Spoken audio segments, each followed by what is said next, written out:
Hello guys and welcome back to our channel. In today's tutorial, I'm going to show you how to apply makeup in FaceApp in 2026. Do you want to enhance your look instantly? The FaceApp lets you apply makeup with just a few taps. So here's exactly how to do it just by following some few simple steps. Before we start, here's a quick guide on how to download the FaceApp application. We're just gonna go to the Play Store or App Store depending on which device you're using. Then you're gonna look for the FaceApp Perfect Face Editor application developed by FaceApp Technology Ltd. Once you find the app, you're gonna make sure to install it. And once you install it, you're gonna click on Open to launch the app. Then you're gonna give it permission to access your camera and gallery.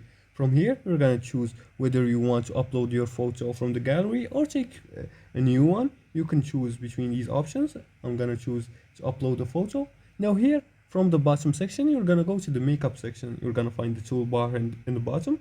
You're gonna scroll and dive until you see the makeup option. You're gonna click on it here, and as you can see, there are a lot of options to choose from. You have makeup, wing or eyeliner, contouring, etc.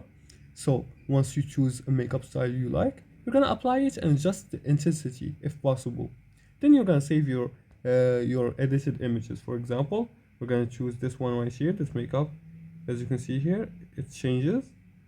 And if you want the other ones, you're gonna have to pay the premium subscription. Now, you're gonna start with light makeup for a natural look, use high quality photos, and combine effects carefully. Applying makeup digitally is fast and easy. Use FaceApp to explore different styles effortlessly.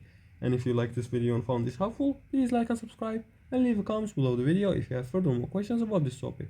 Thanks for watching, and see you again in the next tutorial.